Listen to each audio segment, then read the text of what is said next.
what about this story that the California Reparations Task Force is working, quote, hard on new proposals, including closing 10 state prisons, free college courses, planting trees in black neighborhoods to ensure something called shade equity.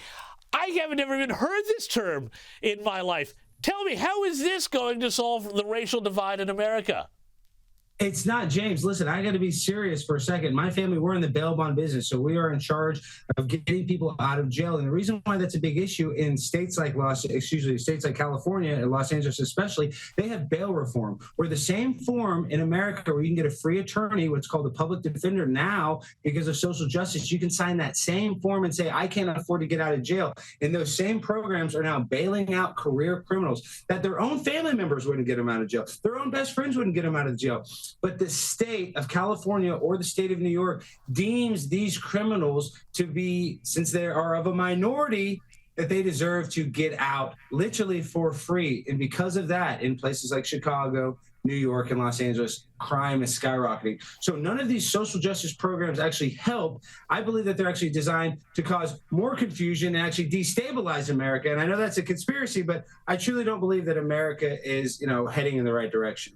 Yeah, no, look, I think you're right, and I think conspiracy is now just another word for coming attractions. But one thing I think that is absolutely fascinating, and I suspect you do too, is the way so much of the media in the U.S. has become woke and out of control. And I've been reading about a new book by a guy named Steve Krakauer called Uncovered, and it talks about how these newsrooms have become Maoist almost in the way they attack not just the subjects, but also anyone on the inside who doesn't toe the line. I mean, how much of a responsibility does the woke media now have in the U.S. for tearing the country apart?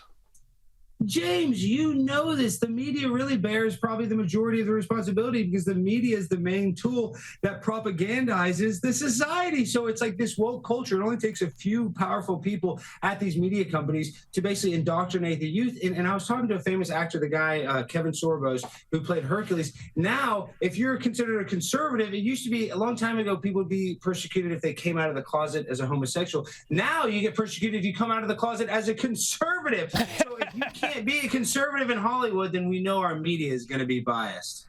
Now, Alex, before we let you go, I want to show you clips from a teacher in Arizona at a Senate Education Committee there in Arizona talking about recent book bans. Now, she's quite upset. Have a look at this. I have a master's degree because when I got certified, I was told I had to have a master's degree to be an Arizona certified teacher. We all have advanced degrees. What do the parents have? Are we vetting the backgrounds of our parents? Are we allowing the parents to choose the curriculum and the books that our children are going to read? Now, for a minute there, Alex, I thought that was just another one of your really good costumes that you put on for council meetings. But there's a serious point here that these lefty teachers, they think that unless you've got a teacher's qualification and a master's degree, you have no right to teach your kids or parent your kids. No, James, I believe we had over 2 million new homeschool students this past year, at least from the pandemic alone.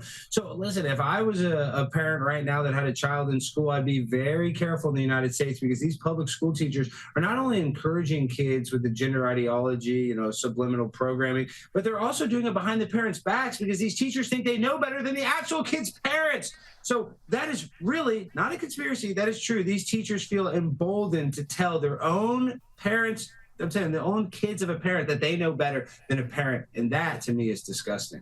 The whole thing, mate, it's the whole left program. It's not your money, it's their money. It's not your kids, it's their kids. Alex Stein, that's all the time we've got for tonight. Thank you so much for joining us.